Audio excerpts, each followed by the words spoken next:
ఈరోజు మండలిలో ఏం జరిగింది? పయ్యావుల కేశవ్ గారు అంటే ఆర్థిక శాఖ మంత్రి చాలా ఫ్రస్ట్రేట్ అయ్యారు. ఎంతవరకు అయ్యారంటే హెడ్సెట్ కూడా విసిరి కొట్టేంత.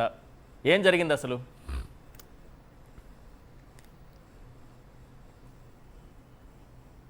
అన్న, ముందుగా మీకు అలాగే సాక్షి ప్యానలిస్ట్కి అలాగే సాక్షి ప్రేక్షకులందరికీ కూడా నమస్కారాలు. నమస్తే. 4 రోజుల నుండి ఈ ఇందాపూర్కి హెరిటేజ్ సంస్థకి ఏ రకమైనటువంటి సంబంధం ఉంది అనే దాని మీద చర్చ పెట్టమని కంటిన్యూస్గా మేము అడుగుతూ ఉన్నప్పటికీ కూడా ఒకరోజేమో అచ్చెన్నాయుడు గారు అరిచేసి, ఒకరోజేమో అనిత గారు అరిచేసి, ఒకరోజు పయ్యావుల కేశవ్ గారు అరిచేసి వాయిదా వేస్తున్నటువంటి సందర్భంలో ఈరోజు ఎటువంటి పరిస్థితుల్లోనైనా కూడా ఈ చర్చ జరగాలి అని చెప్పి మేము కౌన్సిల్లోకి వెళ్ళినప్పుడు ఏదో రకంగా 3 రోజుల నుంచి కంటిన్యూస్ ఫ్రస్ట్రేషన్లో ఉన్నారు వీళ్ళు. ఫస్ట్ డే వాయిదా పడినప్పుడు బిల్ గేట్స్ ఇష్యూ బయటకు వచ్చింది. సెకండ్ డే వాయిదా పడిన తర్వాత అజిత్ పవార్ గారికి సంబంధించినటువంటి వారికి ఈ రామ్మోహన్ నాయుడు గారికి ఏదో సంబంధం ఉందని వచ్చింది. ఈ ఫ్రస్ట్రేషన్ అంతా కూడా వీళ్ళ ముఖాల్లో కనిపించి ఈరోజు మేము భగవంతుని ఫోటోలు తీసుకొని లోపలికి వెళ్ళిన వెంటనే వాళ్ళ ముఖాలు చూడాలన్నా ఒక్కొక్కరివి అసలు ఒక రకమైనటువంటి భయం, ఎందుకు కానీ దేవుడితో పెట్టుకున్నాంరా నాయన అనేటటువంటి భయం క్రిస్టల్ క్లియర్గా వాళ్ళ ముఖాల్లో కనిపించింది. ఆ రకమైనటువంటి ఫ్రస్ట్రేషన్ అంతా కూడా మరి పయ్యావుల కేశవ్ గారు ఏ రకంగా ఆ హెడ్ ఫోన్స్ కింద పడేసి కొడుతున్నారో మీరు క్లియర్గా చూడొచ్చు. మేము 100% చెప్తా ఉన్నాం, దేవుడి ఫోటోలు చూసిన వెంటనే వారు విపరీతంగా భయపడి ఈ ఫ్రస్ట్రేషన్ అంతా చూపిస్తా ఉన్నారు. ఇది కేవలం డైవర్షన్ పాలిటిక్స్. అంటే దేవుడి ఫోటోలు చెప్పులు వేసుకొని ఇందాపూర్కి సంబంధించి అల్లరి చేశారట అన్న. నేను మళ్ళీ బొత్స గారు ఆల్రెడీ ఇష్యూ మీద చెప్పారు, మళ్ళీ నేను చెప్తాను. మేము కౌన్సిల్ లోపలికి వెళ్ళినప్పుడు మా సభ్యుడు ఒక ఆయన ఈ భగవంతుని ఫోటోలు ఏవైతే భగవంతుని ప్రింట్అవుట్లు ఏవైతే ఉన్నాయో ఆ ప్రింట్అవుట్లు అన్ని కూడా హ్యాండ్అవుట్స్ ఇస్తా ఉన్నాడు. ఆ హ్యాండ్అవుట్స్ తీసుకొని మేము బొత్స గారి టేబుల్ దగ్గరికి వెళ్ళి అక్కడ చెప్పులు వదిలేసి లోపలికి వెళ్ళి లోపల నిరసన చేయడం స్టార్ట్ చేసినాం. ఈ ఖచ్చితంగా ఆ లోపలికి వెళ్ళిన వెంటనే బొత్స గారు కూడా అక్కడ మన ఆ కాళ్ళు చెప్పులన్నీ కూడా ఇక్కడే వదిలేసి వెళ్ళండి అని చెప్తే మేము అక్కడ వదిలేసి లోపలికి వెళ్ళాం.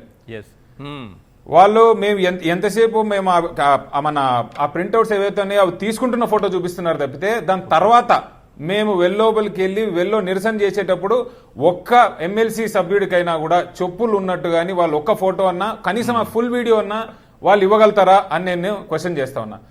ఆయన కాదు, రమేష్ యాదవ్ గారు ఎవరైతే మా సభ్యులు ఉన్నారో ఆయన ఈరోజు అక్కడి నుంచి వచ్చేటప్పుడే ఆల్రెడీ మేము ఇన్ రైటింగ్ మాకు మొత్తం వీడియో ఇవ్వండి అని కూడా రిక్వెస్ట్ చేయడం జరిగింది. ఆ వీడియో రాగానే నేనే మన సాక్షి టీవీలో ప్లే చేపిస్తాను. ప్రతి ఒక్కరు ఆ భగవంతుడు అంటే మాకు భయం ఉందన్న, భగవంతుడు అంటే మేము కూడా చాలా నిష్ఠతో చాలా భక్తితో ఆ భగవంతుడిని పూజిస్తాం.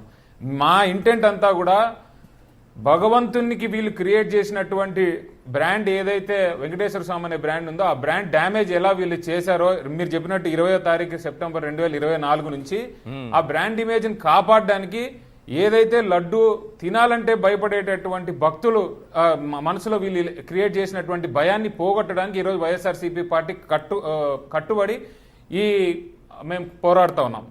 అంతేకాకుండా నిన్న నారా భువనేశ్వరి గారు మరి వారికి సంబంధించినటువంటి హెరిటేజ్ మీద మన నాయకుడు జగన్మోహన్ రెడ్డి గారు ఇచ్చినటువంటి మొత్తం క్లారిటీ ఏదైతే ఉందో దాని మీద సుప్రీంకోర్టు నుంచి వీళ్ళు ఐ థింక్ ఏదో ఇంజంక్షన్ ఆర్డర్ ఏదో తీసుకొచ్చారని నాకు చెప్పారు. అంటే హెరిటేజ్ గురించి 4 రోజులు సభలో చర్చ కూడా జరగలే. సభలో మీ ఆందోళన చేస్తేనే మీరు సుప్రీంకోర్టు నుంచి ఆర్డర్లు తీసుకురావచ్చు. అదే సుప్రీంకోర్టు భగవంతుని మీద లడ్డు మీద మాట్లాడద్దు అని చెప్పి మీకు నోటీసులు ఇస్తే మీరేమో బ్యానర్లు వేసి ఆ బ్యానర్ల మీద జగన్మోహన్ రెడ్డి గారు బొమ్మ పెట్టి అబద్ధాలు అవాస్తవాలని చెప్పింది నిజం కాదా? మరి అదే ఇష్యూలో అంబటి రాంబాబు గారి గొడవ అయిందనేది కూడా నిజం కాదా? అంటే మీకు మీ బ్రాండ్ ఇమేజ్ ఎంత ఇంపార్టెంట్, భగవంతుడు ఏమైపోయినా పర్వాలేదు. ఇది వీళ్ళ ఉండేటటువంటి ఒక విషయం చెప్పండి. నేను ఒకటి చెప్తా ఉన్నా, రాష్ట్ర ప్రజలంతా కాదు కానీ చంద్రబాబు నాయుడు గారిని గెలిపించుకున్నటువంటి కుప్పం నియోజకవర్గ ప్రజలైనా ఈ జంతువుల కొవ్వు కలిసింది, హార్పిక్ కలిసింది, యాసిడ్స్ కలిసాయి, వీటితో తయారు చేసే రసాయనాలతో లడ్డు తయారు చేశారని చంద్రబాబు నాయుడు గారి మాటల్ని కుప్పం ప్రజలైనా విశ్వసిస్తున్నారా? మీరు గ్రౌండ్ లెవెల్లో వాస్తవం ఏముంటే అదే చెప్పండి, ఏదున్నా పర్లేదు.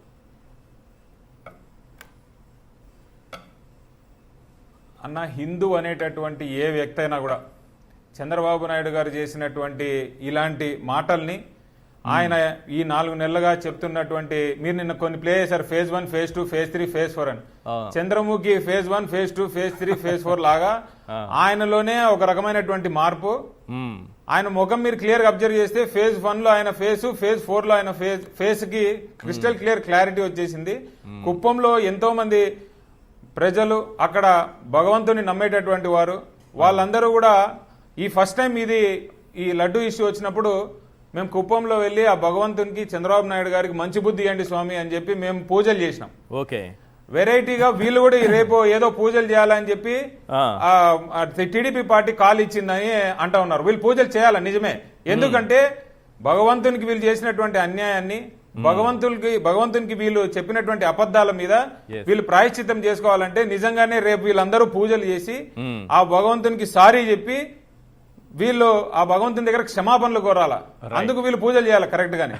అది కుప్పంలో చేస్తారా, రాష్ట్రం మొత్తం చేస్తారా నాకు తెలియదు, కానీ భగవంతుని మీద వీళ్ళు చేసినటువంటి ప్రచారానికి నిజంగా మీరు చెప్పినట్టు ఆ భగవంతుడే ఈ రోజు వీళ్ళకి మొటిక్కాయలేసి వీళ్ళ స్టాక్ ప్రైజులు కానీ, వీళ్ళ సెల్ఫ్ ఇమేజ్ కానీ రాష్ట్ర వ్యాప్తంగా కాదు, దేశవ్యాప్తంగా చంద్రబాబు నాయుడు అనేటటువంటి వ్యక్తి అవకాశం కోసం, ఆయన రాజకీయం కోసం ఎవరిని విడిచిపెట్టాడు, ఆఖరికి భగవంతుని కూడా విడిచిపెట్టాడు అనేటటువంటి అంశం వాళ్ళంతకు వాళ్ళే బయటికి తీసుకొచ్చి వాళ్ళంతకు వాళ్ళే పబ్లిసైజ్ చేసుకుంటా ఉన్నారు.